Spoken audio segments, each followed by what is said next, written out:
Hi guys, in today's video I am making breakfast freezer meals because as much as I make a lot of freezer meals for the other meals, it is breakfast that normally gets us running late in the morning. Maybe I'm running off to work or the kids are going to class or my husband is following them to class to teach them because they're homeschoolers. So sometimes you find that we end up having breakfasts that are not so healthy. So today, we end up running late. Anyway, so today I'm making breakfast freezer meals. I hope you like them because I'm really looking forward and excited for them. And the first thing we're going to make are delicious beef samosas. Let's do this. So for the samosas, here I have what I need for the wraps, which is some water, a little bit of oil. The water is lukewarm, and some all-purpose flour and sugar, and also some salt. The salt is also needed for the filling. We're making beef samosas, and also I have some chopped onion, minced garlic, some cumin seed, and I have 1 kilo of minced beef here. So I think the first thing I'll make the filling so that it can be cooling as I make the wraps. So let's go to the fire. I forgot to say we also need some chopped coriander, which I am keeping in my fridge for freshness. The first thing I'm going to do is I'm going to put some oil, some cooking oil. My oil canister, you guys, it just cracked. I can't even tell you how or why. So I bought a ketchup one from the supermarket. This is the one I had before. I don't know, let me see if I can show you guys. This is the crack. Can you see the crack right here? Yeah, so I'll have to replace that, but no worries, no worries.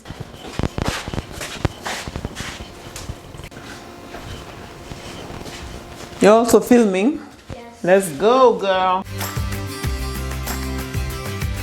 I really like samosas, but one thing I've noticed I have against the commercial ones, most of them, is the size. Because I'm telling you, sometimes that thing is so tiny. So I intend to make mine to be rather giant and have enough filling so that when someone has just one piece of samosa, they are good to go. I mean, if you're good doing this at home, it might as well make it to be the samosas of our dreams, you know?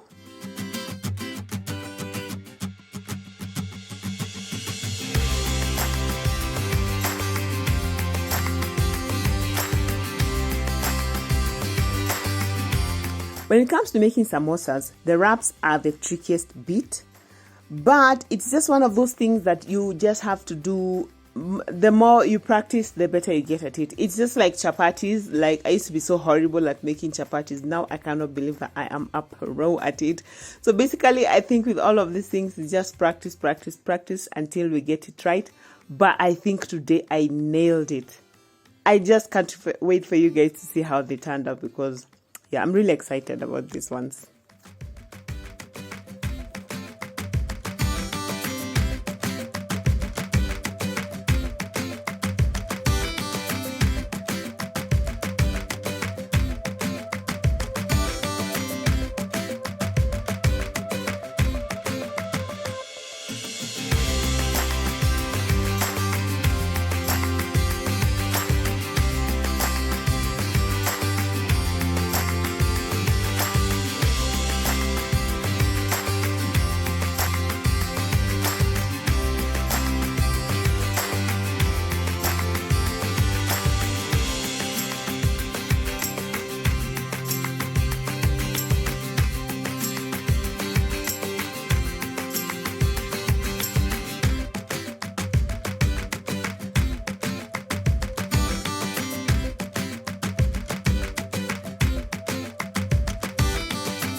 My samosa dough, once it has well rested, I separated it into small balls and then I'm going to roll it into small circles at first and then pile them together and then roll them together.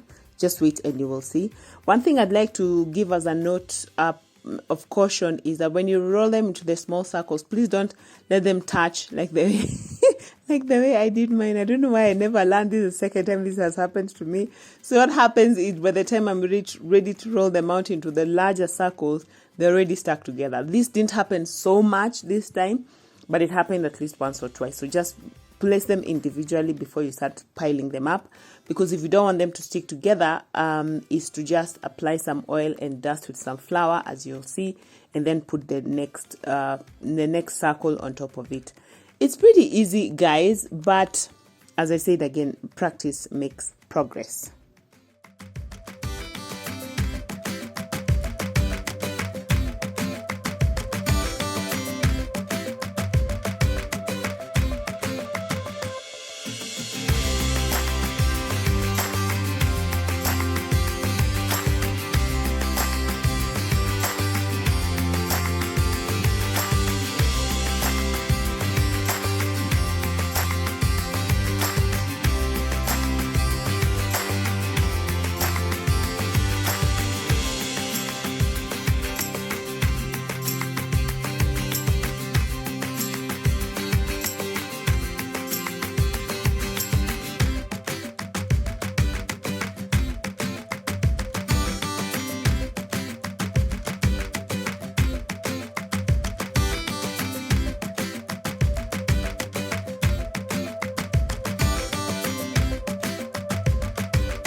The stage of cooking the wraps goes by very, very fast. And one thing I've come to learn is that you cannot afford to do it when you're doing other things. Like, you need to give it maximum attention. By the time you put that pile of dough on the fire, just, normally like when you're making chapatis, I've made a fantastic video on that, by the way, if you're struggling with making chapatis. You can put one chapati on the fire, then go about to roll the next one, come back and flip it. These ones, you cannot afford to take your eyes off of them, because we don't want them to overcook. We want them to still be nice and soft. The minute they start showing bubbling, then we flip them. And then once the underside also starts bubbling, then you remove them from the fire. And that takes literally seconds. So one thing I've learned is just stay there. Keep your eyes on your pile of wraps. Don't get distracted so that they don't get too hard, because you need them to be soft and malleable so that when you're making your pockets, they can pocket,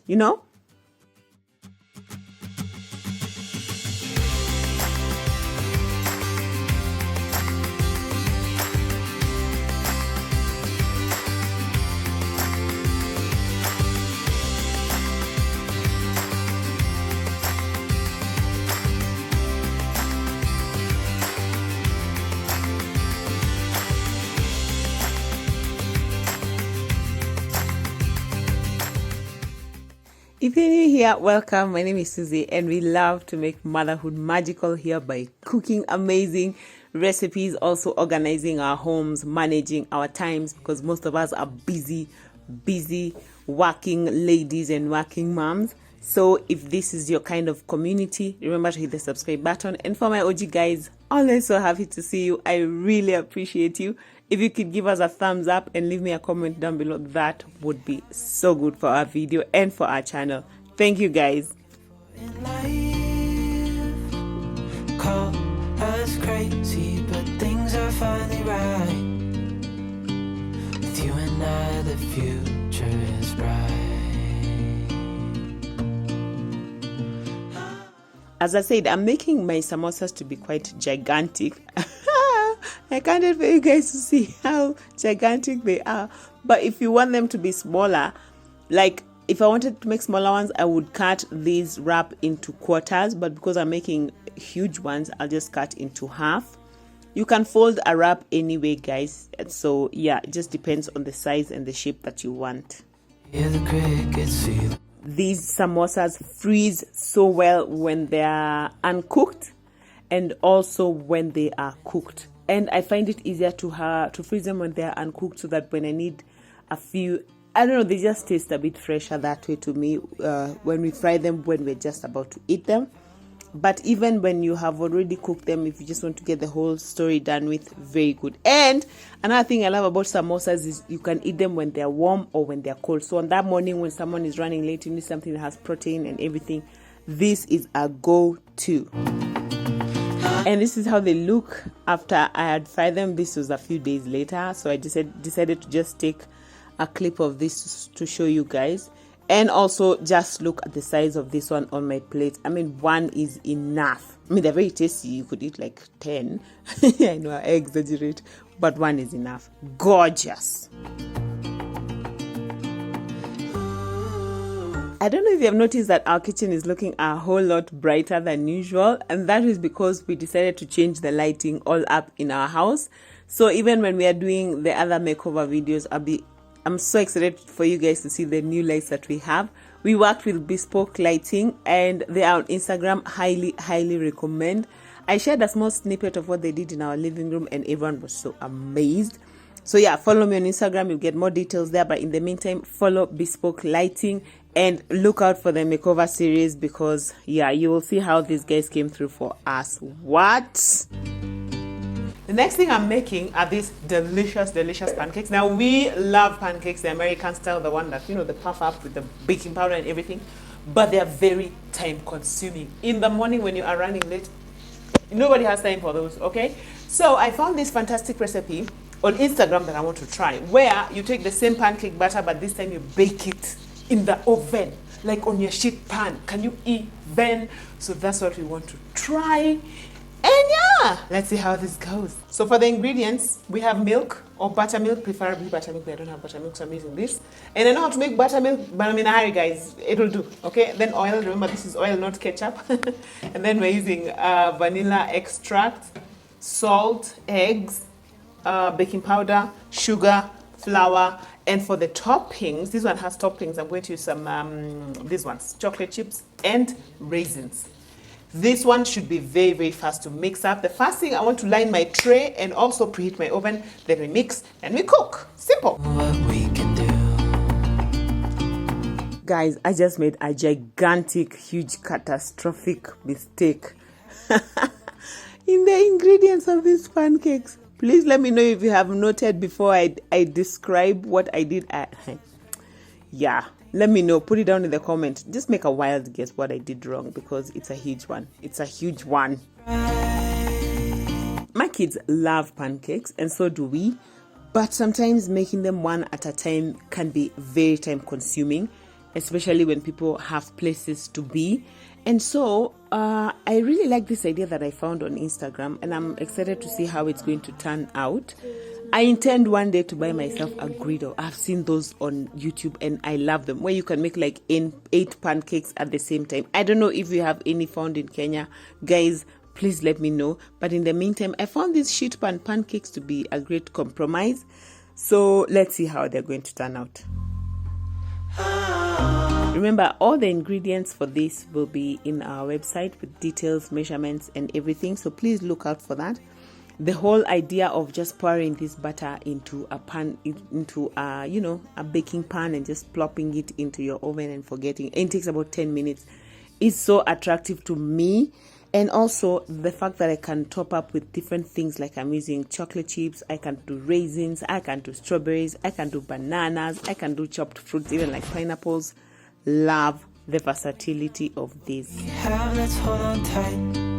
Found what we're looking for in life. Oh my gosh. You guys! All this time, I have been using baking soda instead of baking powder for my sheet pan pancakes. Why didn't you tell me? You guys, you had me say baking powder. Baking powder. But I was holding baking soda. Imagine, and then I'm making like 3 batches. I've already made 1 batch. The second batch is in the oven. I realized with a 3rd batch. I don't know what's going to happen, guys. I just want to, let's just taste the one that's already, because I have a feeling it's going to taste funny. But you know what? Let's see. So let's just taste this because it's either going to be really bad or I don't know. I don't know, man. So first, I really like the way it's not too like puffy. It's a nice flattish kind of thing, which is good. Which shows the baking soda might have worked. But then I want to cut like, let's see, maybe there and there. Yeah. Okay. Because this is a nice size for people to eat and get like one piece of this surely should be enough to satisfy a human. It depends on the human, but you know, you're going to be satisfied. No! This thing is huge. What do you mean? Even me, I'm not going to be satisfied. Are you kidding? If you want me to be satisfied, I have to eat 1,000. 1,000 of these ones. Come on, your tummy is not that big. Okay, maybe. Okay, so guys, this is one. okay. Okay, this is how it looks like on the inside. It's well done. At least the baking soda did its work. But now, well, let's just taste and see because I'm worried. Let's see.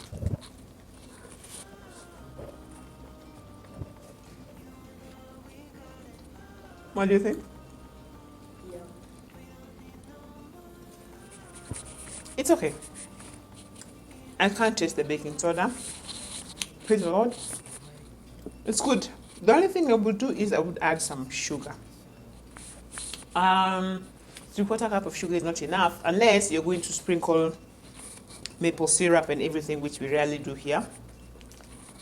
It's not bad. It's not bad. It's not good, but it's not bad. It's just there. Okay, so it gets a half done. Okay, let's continue. Well, so there is that. It is what it is. At least I managed to catch my mistake before I had made all the pancakes, and they freeze so well in these Ziploc bags. So we just remove one. And as I said, I made the pieces big enough so that one is a big enough serving for a grown-up, and one can be shared between 2 or 3 kids, or 4, depending on how hungry guys are. And they also make really nice snacks, which is amazing.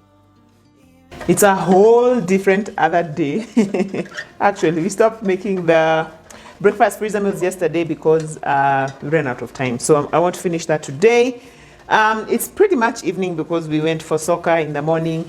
And when we were going, one more reason I realized why we need proper breakfast freezer meals is because the kids need to be really well nourished before they go for soccer. Like, that's one of the things we were told by the club nutritionists and the coaches. But now you don't want to be late because you are making for them heavy meals. So yeah, that's one more reason why we are really excited about making breakfast freezer meals. And what I'm doing now, I want to make bread. I've done a recipe showing how to make a simple white bread from scratch, but I have recently just upgraded it to a sweet bread.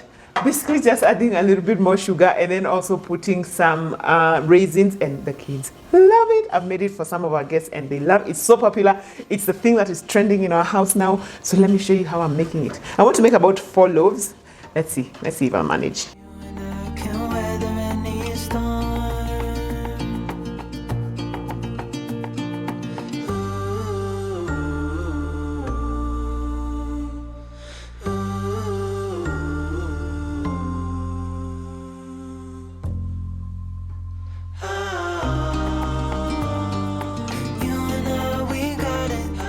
Oh my goodness, catastrophe number 2 is here because what? In my quest to soak my raisins, because I've made this recipe before without soaked raisins, so I decided to try the soaked ones. I put water that was boiling hot in my beautiful, beautiful glass bowl, and here we are. Yes. Oh well.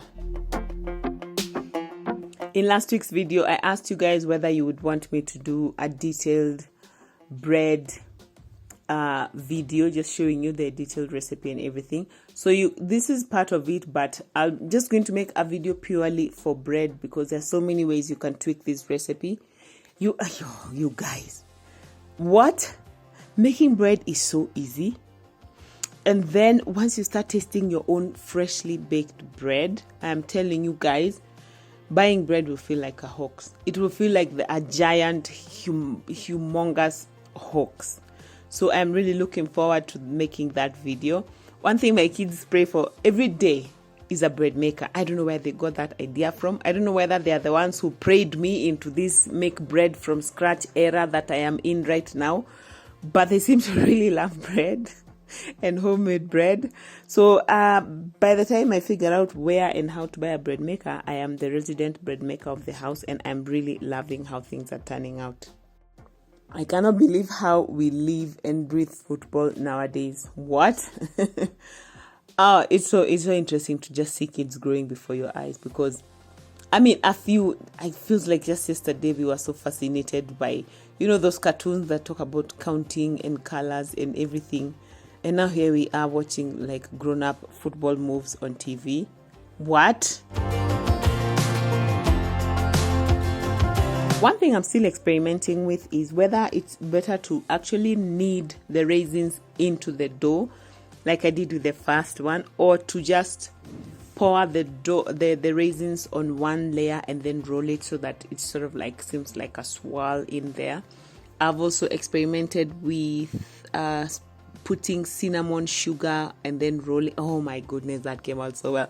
Guys, please look out for that video. I'm getting excited for you because we are about to unlock a world of serious bakery over here.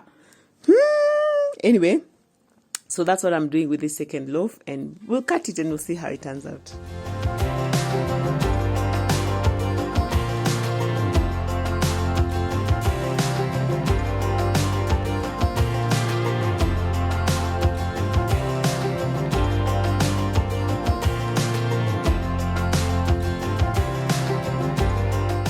If you don't have a place that is dedicated to proofing dough, like we have this amazing air fryer, you can just put it in any warm spot in your kitchen.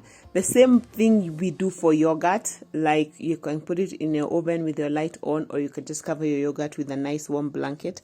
What I have realized is that if you're going to leave your dough out like on the kitchen counter to proof, it takes a little bit longer, like 2 hours, which is fine, you guys. It's so fine. So please don't be intimidated by the fact that you might not have an air fryer with a special like ferment function. You can do this simply with just an oven and with even just a blanket to cover your dough. It works just as well. Look at those loaves, you guys. What? And trust me, they taste like 100 times better than they look. And y'all can tell they look gorgeous. Okay, last thing is to brush the top with melted butter or melted oil. The difference is the same. Melted oil is melted already. Sorry. And then what it does is just gives you a really nice soft crust. I love crust. I love the let me know, by the way, do you like the crusty bread at the end completely, or do you throw it away? Oh yeah, baby, look at that. No need for spread, no need for nothing. This bread is delicious on its own. So sweet, so sweet, and also so soft. Beautiful. I'm a happy camper. The next dish I'm making is a breakfast casserole. I love this because it is full of protein. It's a dish I've never made before, but it's a casserole and it looks yummy from the recipe. Okay, now the recipe calls for hash browns. Here in Kenya, you cannot just go to the supermarket and buy hash browns, so you have to make them. So yesterday I did try to make them, but I think I messed something up because maybe we should not have rinsed the potatoes. I don't know, but the potatoes cooked through. But let me show you how they look. For those who know, please tell me where I went wrong with my hash browns. I highly suspect that it was in the rinsing of the potatoes. I don't know why I feel like you shouldn't rinse them after you have created them. I don't know, but I'm still learning. But yeah, let's just move on, okay? After chopping the sausages, I'm going to beat the eggs together, and then I'm going to add mustard and salt and pepper and then a little bit of milk, and then we'll assemble our casserole before we put it in the oven.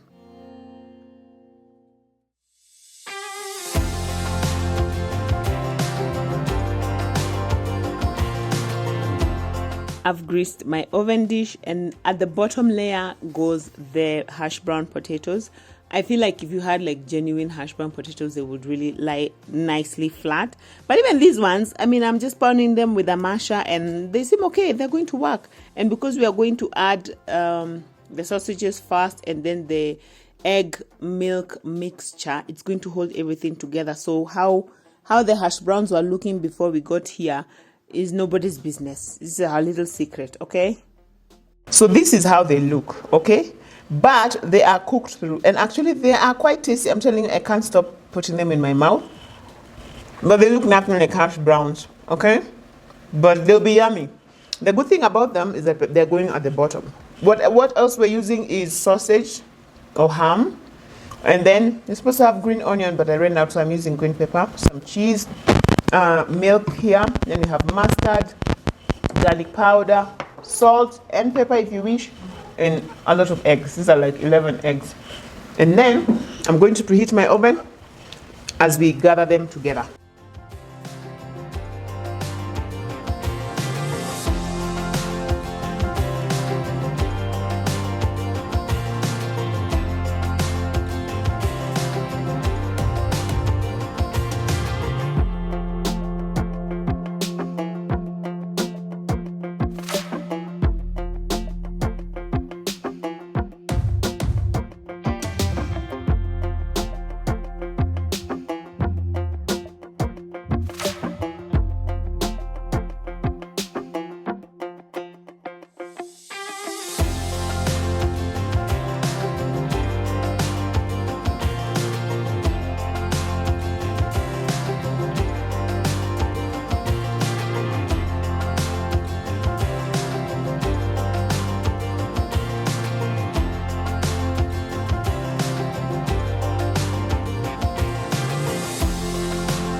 Catastrophe number 3. Oh my word, I forgot that I'm supposed to cover the oven dish with foil when I'm putting it in the oven. Thankfully, I remembered before things got out of hand. Today I am on a roll. Yes. But I think for me, it's always so important to show you guys, to keep it real. Like, nothing is perfect. Nobody's life is perfect. And it's good to just to encourage you, like if you're on your journey to learn how to cook or just managing your life or your home, hiccups are there, but we don't give up. Now, this kitchen is smelling so good. Look at this casserole. What? But I think for me, it's always so important to show you guys, to keep it real. Like, nothing is perfect. Nobody's life is perfect. And it's good to just to encourage you, like if you're on your journey to learn how to cook or just managing your life or your home, hiccups are there, but we don't give up. Now, this kitchen is smelling so good.